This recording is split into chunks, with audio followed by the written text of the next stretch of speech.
These uncut conversations on the culture. I'm your host, Priest, the podcast Priest, alongside my co-host and cousin, T-Rex. Yes, sir. Welcome back to the show. Right. How you feeling today, T-Rex? Yeah, I'm good. You good? Another day above ground. Yeah. Hey, man. Had a little altercation on the phone with somebody, but you know how I handle stuff when it comes to that. Life. Yeah, man. So speaking of life, once again we find in the news the killing of a young black man. Right. This time in Cincinnati, Ohio, by the name of Ryan Hinton. And everyone's familiar with the story, but we'll briefly recap. Right. The story is that Ryan Hinton was allegedly associated with a stolen car with maybe some other gentlemen, and allegedly had a gun while he was fleeing from the police. However, the video that they pulled is unclear. The video of the officer's camera who shot him dead on the scene, is unclear. Mm-hmm. Followed up by his father, who is now kind of taking over the narrative, Rodney Hinton Jr., who went to the police station or wherever he went, but he saw the camera footage, because I think you mentioned, and we'll talk about this, that there's a law to disclose the footage within 24 hours after someone's been killed. Mm-hmm. So the father went to exercise that right. When he saw the footage, which was shaky, it was blurred, but in the end, the law didn't protect his son. It executed his son. That very next day, Rodney Hinton Jr., with his vehicle, ran over a sheriff who didn't have anything to do with his son's death, but he lashed out in that way, killed that sheriff. Now the story is about him. Everybody's seen the scene in court where he's being not sentenced, but everything is being set up. He's in court, and as they're escorting him out, the police force is kind of lined up with intimidating looks. But what Rodney Jr. does is not put his head down. What he does is lifts his head up, shows resolve, even anger, and looks back at these policemen in the eyes. And that snapshot right there has become, it represents something. You've seen that, right? You've seen the video. When they shot his son, yeah. Well, that one, and then how his father's disposition in the courtroom when everybody was looking at him and he stared him back in the eyes. Why do you think that photo is resonating with everybody so much? Or that moment? I mean, it's like a retaliation. I mean, shit. Look what happened to us. History done show how they've been getting away with police brutality and everything. So everybody looking at it like this was like long past due. You know what I'm saying? That's how people is looking at it. You know, when I look at the comments, they're saying that I think it was like 3 white people. They commented. One white guy said, it was all right until he killed the wrong police officer. It would have been all right if he'd have got the one that did it. But then the other 2 people was saying shit like, he was wrong for killing that police officer that didn't have nothing to do with it. So you had one Caucasian person, white person say, I get why he did it, but he should have got the right police officer. Right. Then the rest of the white people, because I purposely was just scrolling, seeing what white people were saying. Yeah. And they was like, he was wrong for killing that police officer that didn't have nothing to do with the crime. So understood. You know what I'm saying? So, but I get why black people is saying it, because it's like it's long past due. Because police officers get away with killing unarmed black men. We done seen that a lot, and then there's been a miscarriage of justice. Miscarriage of justice. Yeah. So and you got to be honest. It eventually, it was bound for something like this to happen eventually. Yeah. I think there's a mental health angle here, because when I look at that picture and I see how a lot of black people in the culture seem to be taking pride in Rodney Hinton's disposition in the courtroom, staring the law enforcement and in his mind, staring the killers back in the eyes. Because he don't know who did it. Now, and that's what's strange. I don't even think they even saying what police officer did it. Well, they must be protecting him or something. Well, where I'm going with this is I think that Rodney Hinton Jr. represents us being heard. Because think about it. Think about how society treats us as a culture, as black people, when one of ours is killed, even one of our children. Mm-hmm. It's a lot of language that says suppress how you feel. Yeah. We get a lot of religious language that says, in the spirit of turn the other cheek, forgive. Mm-hmm. We all need to get along. I serve my Lord and Savior Jesus Christ. All those things suppress your human emotion. We're both fathers. Mm-hmm. It's unimaginable to think of someone taking your son's life and how that would hit you right here. Yeah. So when we see how Rodney Hinton Jr. lashed out, it's not that we condone the actions, but we connect to how he felt. Mm-hmm. And when we see him, that's a natural instinct. Yeah. It's a natural instinct. When we see him, we see somebody being human. Mm-hmm. Because that's how a natural human father reacts to a tragedy against his child. That's how, at least how they feel. Mm-hmm. Everybody's not going to react like that. But when we see his reaction, that shows us reality. And a lot of times in the face of tragedy, we don't get the privilege of just being human. Mm-hmm. Black culture gets the pressure of still being the bigger person, even though injustice has come crashing down at your door. Yeah. And I think that's what he represents. Even though most of us aren't going to crash out like he does, but all of us feels like he felt. And I think that's what he represents. And I think that's why everybody's behind him. I mean, and then, if I could play devil's advocate for a minute, a lot of people say, why did the son have the gun or whatever the reasons are. But like I said, when it comes to us, we don't get that grace. Right. Because there's been many instances where I forgot it was a video where the man was running around naked, and he had this motherfucker had an AR-15. Yeah, they peacefully de-escalated with their I know people. What you're saying. And so I'm just putting it out there because people will say, well, shit, he had a gun. But I'm like, it's white people that have guns and do shit. And I was watching the joint on YouTube. It was a retired veteran that had PTSD real bad. And the police officers were surrounding him. Mm-hmm. And he was going off, and he was a big motherfucker. I think he was like special forces, ex-special forces. And them motherfuckers did not rush him. They actually was scared of him. Like when he moved, they was backing up. But none of them motherfuckers had their hands on their gun like this. They was not, it was like they was not preparing. They were just like, they was dealing with him like they all was fucking therapists. They had a mutual respect for him and felt his pain. Now, had that been a black guy, it would have been, they probably would have shot him, or they would have tackled him. So I have to throw that in there. No, I get it, and that's the difference, right? Yeah. Like we see a very humane response from law enforcement with their when own. It comes to other ethnicities or white folks. Yeah. But when it comes to us, we see no empathy, no connection. We see execution. I want to transition, but go ahead and get. Yeah, okay, I'm gonna let you transition. But this is the key point. When they show this to their own in situations where their life can be threatened. Mm-hmm. They show them grace. But if it's a black man feeling like their life could be threatened, they automatically want to kill him. Yeah, we say, yeah. Right. I think we painted that picture. I agree with you. But I think we need to transition now, because when we talk about Rodney Hinton Jr.'s pain and how he responded, it's not an isolated incident.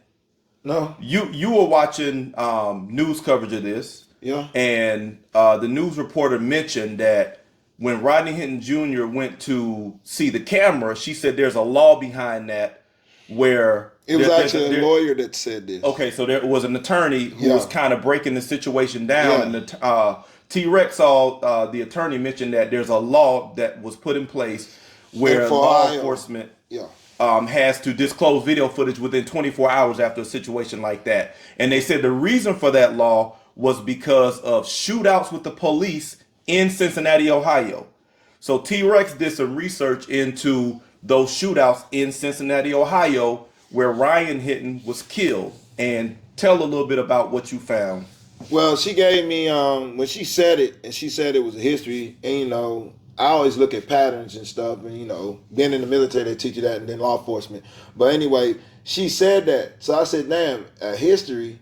And I said, okay, then she's trying to justify to me, like, why the police officers did what they did. Mm-hmm. But I was like, well, shit, well, let me check out and see what these shootouts about. What these shootouts when did they occur? And they would happen in black communities where they was having shootouts with black men. Mm. Then when I kept doing research, I looked at the timeline of this shit.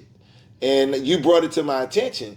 A lot of this shit started in 1992. Mm-hmm. From 1992 to 2001. Mm-hmm. It was shootouts and it was also riots. We never heard about I never heard about a riot in Cincinnati that was on the same level, if not bigger, than the one in Los Angeles. Then from 92 to 2001, it was... I think it's 95 to 2001. Okay. I'm pretty sure the LA riots was in 92. But from 95 to 2001 is where this... Yeah, but then I started doing more research. It's been multiple, like 15 people in Cincinnati that have been shot. Young black men, not grown men, unarmed. But young black men that was unarmed, shot in the back. And killed. And killed. Okay. And I think the guy named, one of the officers' name was Stephen Roach or something. Right. He was acquitted for that in 2001, and that's when the riot popped off. Now, let's tie that to Robert Hinton Jr. Mm-hmm. Robert Hinton Jr. is, I think when I looked it up, is either 38 or 39. I think it was 38. Okay, 38. Mm-hmm. In 2001, there was a major incident in Robert Hinton Jr. city. This is the father. So we're talking about the history that he's been exposed to of police brutality against black men. In one city now. In his city. This is in Cincinnati. Yeah. Robert Hinton Jr. in his youth from ages, I think, 8 to 14 in Cincinnati, Ohio, witnessed 15 unarmed black men be killed in one city. This is bananas. Yeah. Now, in the 2000s, somewhere between 2012, around Trayvon Martin time, and 2020 with George Floyd, we've seen maybe 6 or 8 police killings of black men. Only in Cincinnati, Ohio, from 95 to 01, there was 15 in one city. And this is the city in which Robert Hinton Jr. was raised.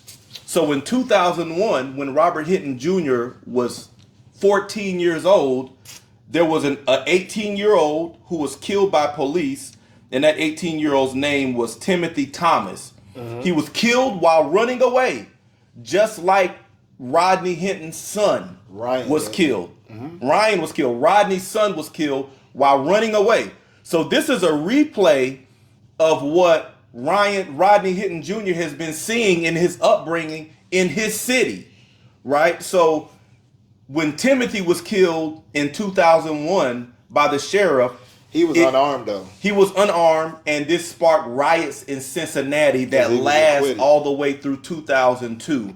So there is a huge history in Cincinnati, Ohio specifically, where there's been a high concentration of police brutality against black men in the city where Rodney Hinton Jr. was raised.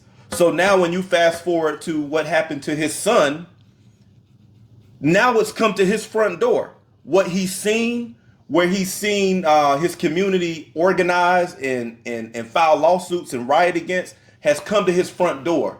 So now we understand more about the pain behind him, the delirium behind his mental state when he lashed out. He's been seeing this all his life. What you think about that? Do you think that has any bearing on? Of course it has a lot of bearing, because I mean, who would think it would happen to their child? You grew up seeing it, and then you have a child, and then your child become a victim of what you grew up fucking seeing. Yeah, it's crazy. I mean, come on now. And then you got to look at it from that time. I go back from 92 to the time the police force haven't changed their habits. Yeah. So that means they green lighting the shit. That means within that police department, they never changed that. His faith is destroyed in the Cincinnati Police Department. And then when you look at the police department, when I was slowing down and looking, you very seldom saw any black people. It was like 2% of black people, and then the rest of them was white. Yeah. You think about, I mean, this says a lot about the Cincinnati Police Department's relationship with the black community in Cincinnati, Ohio. You've killed 15 of their men, our men in Cincinnati, Ohio, in 6 short years. That's about 2.5 men a year. That's not talking about what we don't know about. Yeah. That's 2.5 men a year from 95 to 01 that police have killed, right? And to think, for all we know, from 2001 to 2025, Robert Hinton Jr. or Rodney Hinton Jr. has become a man, maybe wanted to regain faith in the police department. Maybe wanted to regain faith in the relationship between the police and the community, but then his son is killed. What do you do with a man like that? What do you do when law enforcement sets a fire in somebody's heart? You can't control how that's gonna burn. You can't tell that man to turn the other cheek. Do we condone it? We don't condone it, but we understand how he feels. It's like people don't want to talk about why people do what they do. A history of violence, a police shooting unarmed young black men, and then they probably getting them guns to protect themselves against the police. But see, people not Second Amendment right. Yeah, the Second Amendment right, but they said the guns were stolen. But then, how many multiple times have we heard about white young men got firearms that's not in their name, but they don't get the punishment that we get? I mean, I think the big thing is, like you said, the strained relationship between the police department and the community. Yeah. Because, I mean, I don't know much about the guns. I don't even know the gun laws in Ohio. I can't tread there. But I know, to your point earlier, that we've seen multiple instances of police de-escalation when it comes to white folks who are being violent. Yes. Who are aggressing the police. We've seen black men killed for lesser. Black men killed for declaring that, hey, I got a weapon in my car, I'm licensed, and all of that, still killed. Whereas we've seen the opposite with Caucasian. Like you said, the police almost becomes a therapist on the scene, de-escalating the situation, and they seem to apprehend him without injury. Same with Dylan Roof in South Carolina when he walked in the church and killed 9 people. They apprehended him. Yeah. He killed people. So, but if you think about it, see, we have to bring it to that forefront, because seeing Asians get other ethnic groups, every ethnic group get like that, and they not even thinking about carrying a weapon to protect themselves against the police. Right. That's a whole different mentality. That's a whole different thinking that you're not safe against the police. Yeah. Yeah. So, and if they do have, these other ethnicities do have a firearm, they not thinking about killing their own. Guess what? They're thinking about protecting themselves against us. So it's just not the police. Right. Most of the time when white boys got guns, they ain't got them guns to kill another white man. They got them guns to kill somebody that look other than them. Right. But when we do it, if we got a gun legally or illegally, we get the extreme punishment. That's why I was saying you can be legally carrying a firearm. Yeah. And you can defend yourself against a white man. I think that's fucking wrong. And I've always wanted to say this. I'm glad we have a podcast now, because we're prior military, retired Marine, Army war vet here. Yeah. And we understand the responsible handling and use of weapons. Rules of engagement. We understand the rules of engagement. We understand the escalation of force. When you engage a perceived threat, there's a way that you escalate your force. It's a show of force. Yeah. The commands you give are a show of force. Just your presence on the scene as an organized unit is a show of force. So there's an escalation of force that you can apply in order to gain control of the situation without using deadly force or serious bodily harm. Exactly. As military veterans, we understand that. The problem I have as a retired Marine captain is that I almost never see police responsibly de-escalate a situation or use other options in the escalation of force. Mm-hmm. Even if the guy has a gun, if he's fleeing from you, doesn't mean you should kill him. Now, I know everybody's going to have 1,000 excuses. Well, he could have went and harmed other people. All of this stuff. Well, if you had a relationship with the community, you'll understand that we don't do that.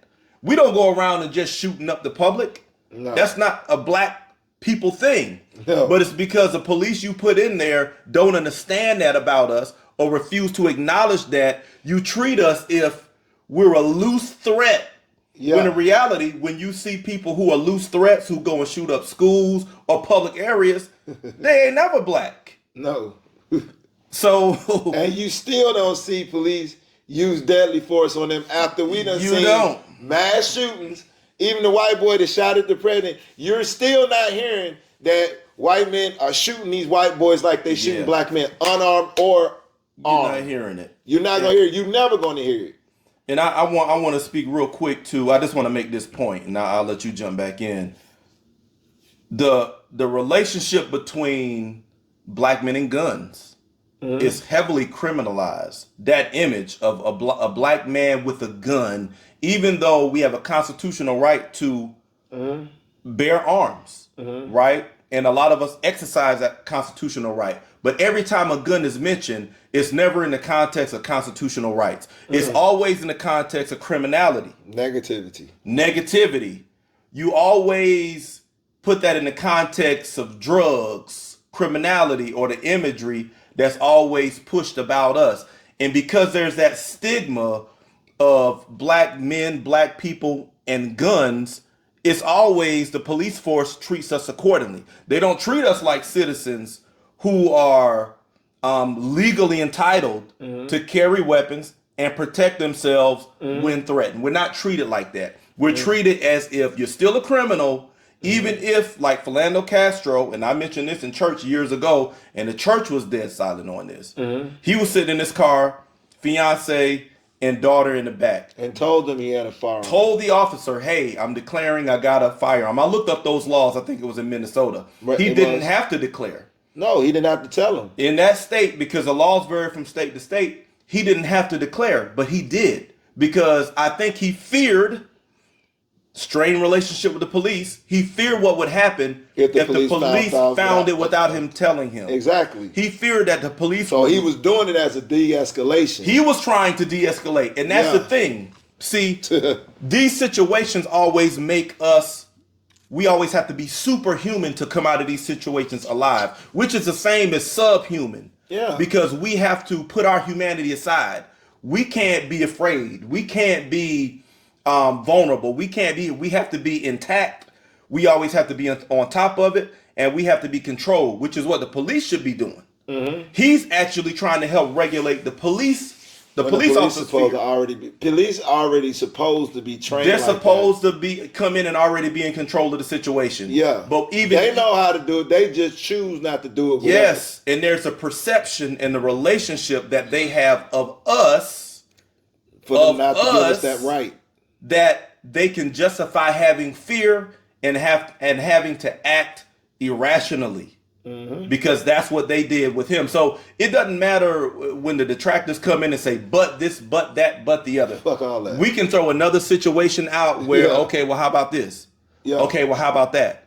Okay, well, how about the other? Because it's situation on situation on situation where we see the same outcome. And this is what Rodney Hinton Jr. saw in one city in 6 years, 95 to 01. 15 black men killed by police.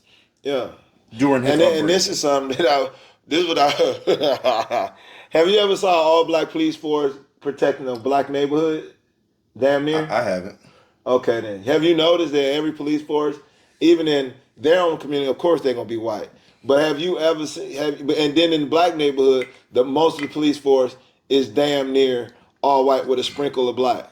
That right there shows you the discord in this shit, because if you got and they can't say it's not enough black people that don't want to be police officers. It's a lot of black people that could be police officers. It's just the stigma, what you done did to us. Why join the police force? When y'all known for doing this to our own people, why would we want to join the force that you taking down our own people? It's a lot of like, I wouldn't mind being a police officer, but I'm like, fuck nah. The stigma that comes with that shit. Yeah.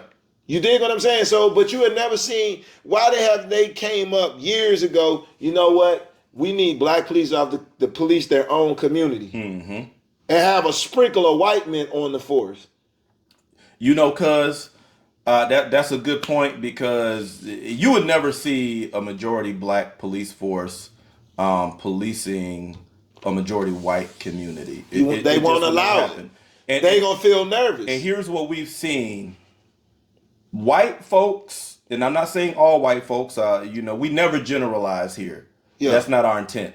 But we've seen plenty of examples where white folks don't respect the uniform of a black when it's on a black man. Yeah. And we can pull that example from the Montgomery, Alabama fight.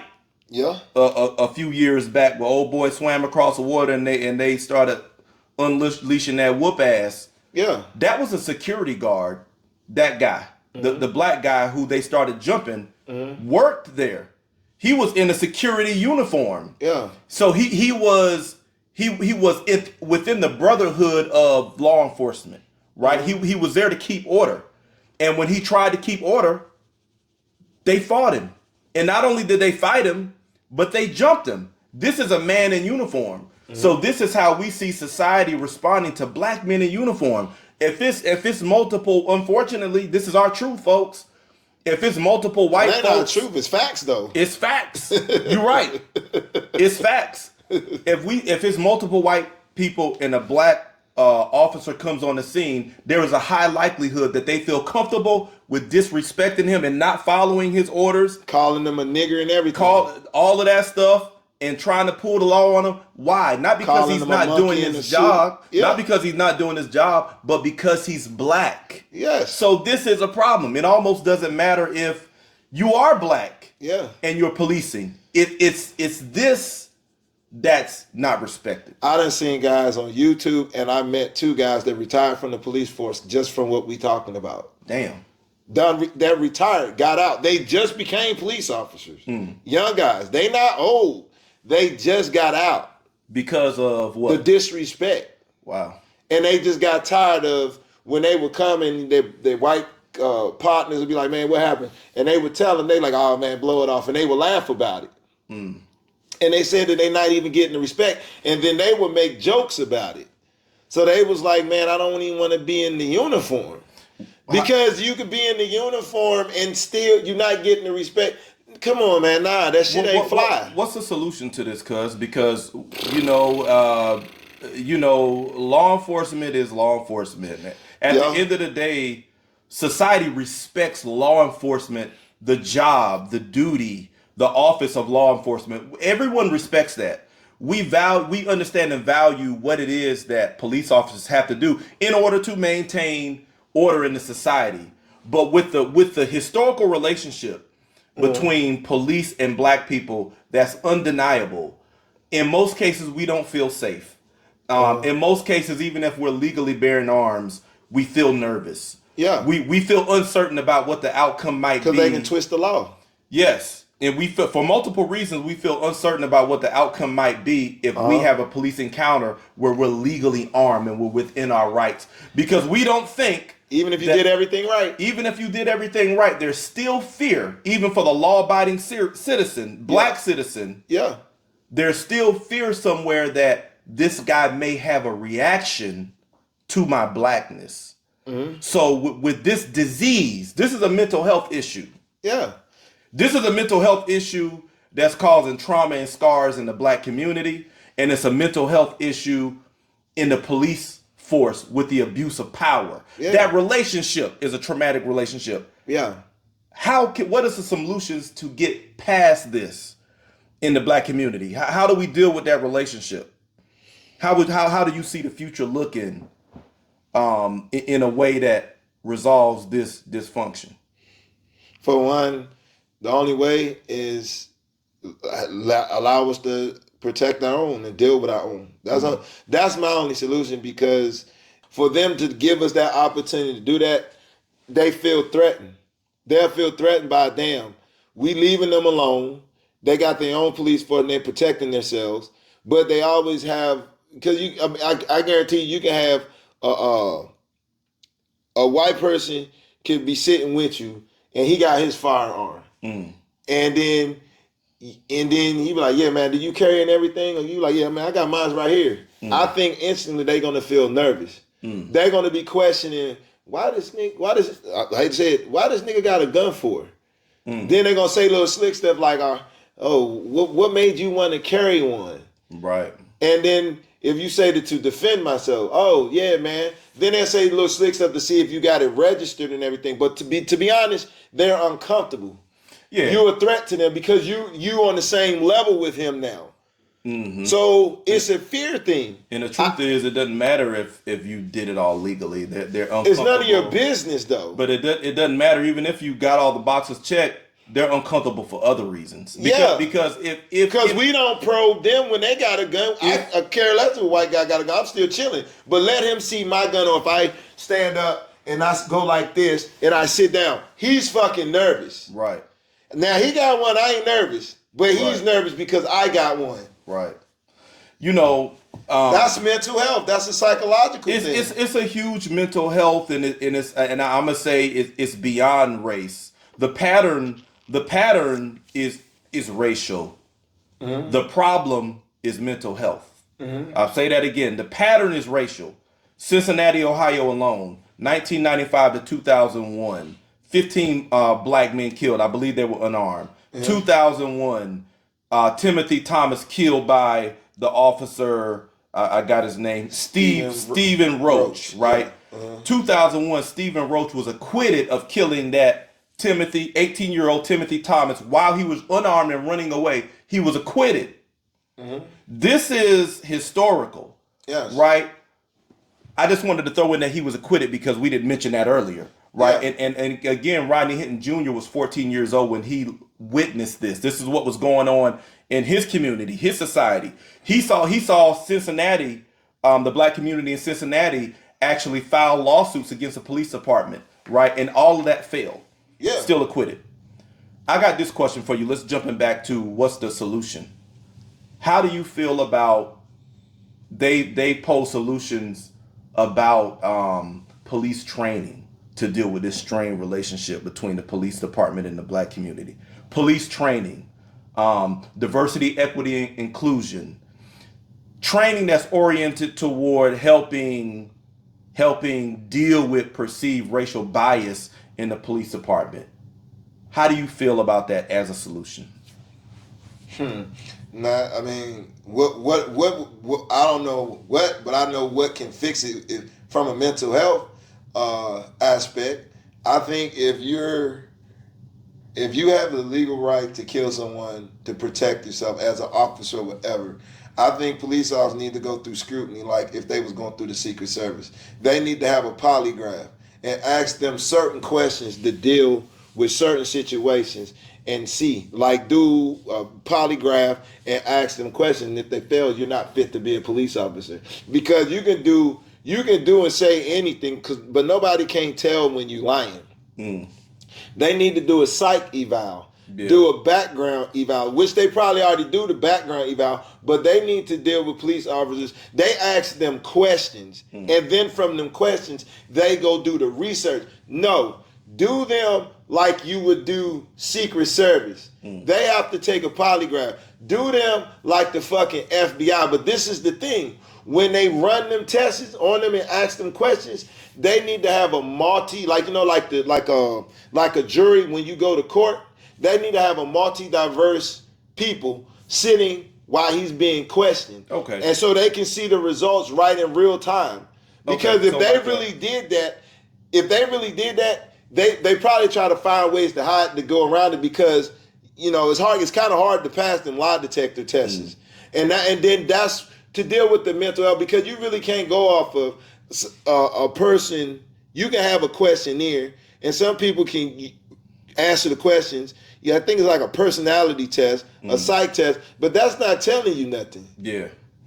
I think I like so you're saying you need some way to kind of psychologically evaluate the officer's profile before they can come in. Yeah. I like here's another idea. They need permission to enter. And what I mean by that is they have to, it's almost like undergo an interview by that community. And if the community is dissatisfied with that police officer's performance, they can vote them out, right? And bring in other officers. Is it ideal? It's not ideal. Is it gonna stop stuff? It's not. But that's not really the solution I would vote for. We're gonna talk about the one that I want, which is what you were saying, us policing ourselves. That's the best solution, I think. But I'm just throwing out another option. If there was a medium by which the community could gather and almost interview the police, like before they come and serve. This is who you are, and they get to ask all the questions they want. They get to see their record. They get to see if all the complaints against these guys and other areas. The community gets a brief on that, and then they get to sit down and ask these officers questions about the work they're going to do in that community. I think that's better than what we have now. And then if the officer does something that the community doesn't like, even if it's not to the level of taking a life, even if it's police harassment or mason someone or tasering someone, and they don't like the way that went down, they can bring that up to say, hey, we're not liking this. We might need to get him up out of here and bring in somebody who works for us. I think that relationship where the people have some kind of power in terms of who's policing them is another option. Now, the third option, so we got the polygraph, then we kind of got the interview voting system where the community has some power. And then the other option is policing ourselves. Give us your version of self-policing. Same thing. If the be police ourselves, like our own, but we go through a psych eval just like to make sure they're mentally stable to deal with their own people. But at least with that psych eval, if they pass that psych eval and they mentally stable, then because that don't mean just because he passed the psych eval he's mentally unstable that he can't go turn bad. That's facts. But he can evaluate the situation from a cultural standpoint. I grew up in the hood. I know what it is. I know how to talk to them. I know how to get information out of them. I know how to make them feel comfortable because it's a cultural thing. I that's like me growing up in D.C. in the hood, but instead of working in D.C., I go work down in New Orleans in the hood. Right. I might be in a different environment, but I'm still around the same people. I know how the streets go. Right. You know what I'm saying? And it would be better if you have people that live in that city that want to be police officers. Why send them somewhere else? Let them police where they was born and raised. They know the streets. Right. They know what past history of violence or beefing with crews is. They're connected to the people. They're connected with the people. That's the best thing, but still go through the psyche eval. Yeah. Because white people would not let police officers police their community. Now, what you said about that second one voting, go to a white neighborhood and they start seeing a whole bunch of black police officers. They're going to go down to the city council like, why, whoa, what's going on, and they're going to fix that shit ASAP. They already have a version of that, really. You know? Yeah. I like both of them combined, like a psych eval. I don't know how realistic that would be, but like a psych eval. But all of this has got to be publicly disclosed to the community in which you plan to police. And I think, again, I still like the idea of having that relationship. Where the public gets to come in and see and ask questions and have the records exposed and all of that, complaints, everything about these officers, all of that's known. But I think that the people need to have more power in terms of if there are complaints in how these police are policing in the community, that the community gets to vote in ways that impacts their pay, right? You get a certain amount of complaints, you start getting consequences in your pay, your potential for promotion, your lifestyle, your quality of life is impacted as an officer if you have a dissatisfaction, a dissatisfied community that you're serving. Well, they on their police cars say to protect and serve the community. Yes. So the rest, I mean, to balance that shit out like yin and yang, you protect and serve the community, then the community should have some say so. The community should have some say so, especially if you're authorized to use deadly force in the community. Yeah. Right? The community has got to have a voice in what you're doing. And I'm not talking about this long turnaround voice where they got to go all the way up through Congress or wherever. I'm talking about like a local community voting block where we can schedule something, get something done. Yeah. We can look at the community complaints against you and do something, have that officer impacted. Yeah. His paid doc, him fired, him moved, him relieved before it escalates. Yeah. Right? This is a community escalation process, right? Because clearly, officers, you are doing a poor job, and this is coming from a Marine captain, retired. I understand your job. I'm not a regular citizen. T-Rex is not a regular citizen. No. We understand how to bear arms. We understand the responsible carrying and operation of firearms. This is coming from us. Y'all are doing a poor job of policing in black communities. We do not trust you. We do not feel safe around you. And we do not feel that you've got the composure to deal with us in a responsible way. And you damn sure don't have the composure to execute the force that you've been authorized to execute. Deadly force. We don't trust you with that shit. Flat out. Flat out. And this is how we feel. And this is coming from a law-abiding citizen. Yes. I can see if we was criminals or felons and we selling drugs. We talking about law-abiding citizens. We saying this is how we feel. We're fathers who take our kids to school. I'm fathers who take I'm a father who takes my kid to school, comes back, does homework with him, spend time with makes him. sure he eats. You know, going to Sky Zone, jumping. Yeah. This is who's speaking. I don't trust you. T-Rex, father, homeschools his kid, teaching him how to read, math, all of that stuff. Playing with them. This is who's speaking. We don't trust you. You got to do something different. Ex-military too. Served this country. We don't trust, ex-military, retired military, 20 years in the Marine Corps, retired captain. I've done it on both sides, enlisted and officer. I know both sides. I've been in the woods and I've been behind the planning, the planning meetings. Been in war. I've done all of that. I know how to break down all the weapons, artillery and infantry. And I still feel uncomfortable. All of that. And I still don't trust you. We need better solutions. And the solutions that you're coming up with ain't fucking working. The body cams ain't fucking working. And part of my language, but this is how I feel. This is why we resonate with Rodney Hinton Jr. when he looked them police officers in the eyes and he said, I don't give a fuck. Because that's the fire you unleash in a father's belly, in his heart, when you take his son from him. You can't quench that shit. You can't tell that man how to feel.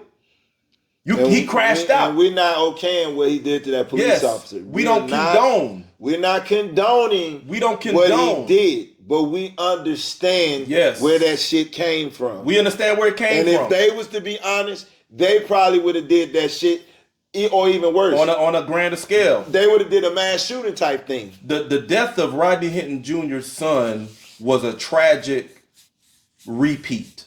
That man relived what he saw happening in his community over and over through his childhood, from age 8 in 1995 to age 14 in 2001. He saw black men killed every year by police brutality. In the same city. In one city, 15 in 6 years. And then he saw a Caucasian sheriff, Stephen Roach, in Cincinnati, Ohio, acquitted. Got off, basically, on those charges when the 18-year-old Timothy Thompson was running away unarmed and shot in the back. And now in 2025, this same violence has come to Rodney Hinton Jr.'s front door. How do you expect him to react? How can you expect us not to feel his pain?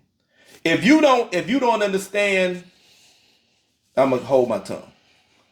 But yeah, I'm gonna leave it. If you got anything other, if you human, yes. Fuck it. If you got anything other, if you got anything to say to what you've just heard, other than I get it, you part of the problem.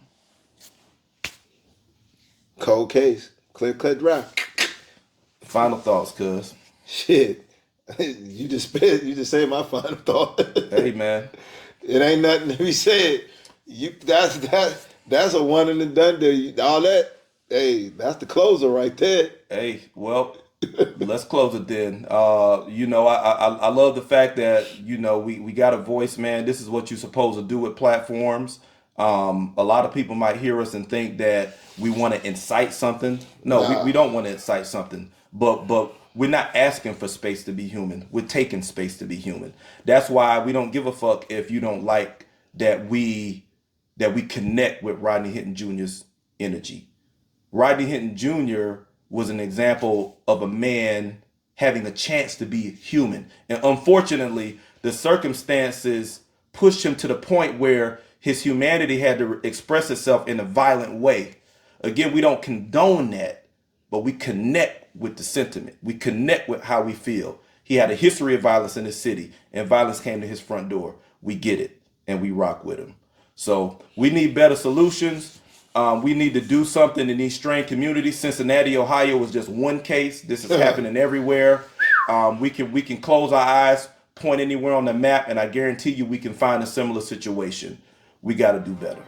So hate to end on that kind of note, but hey, that's what it is. Appreciate y'all watching. Make sure you don't watch and hide. Like, subscribe, and share. Join the conversation. We want to hear what you got to say. We want to hear what you think as far as solutions, so on and so forth. So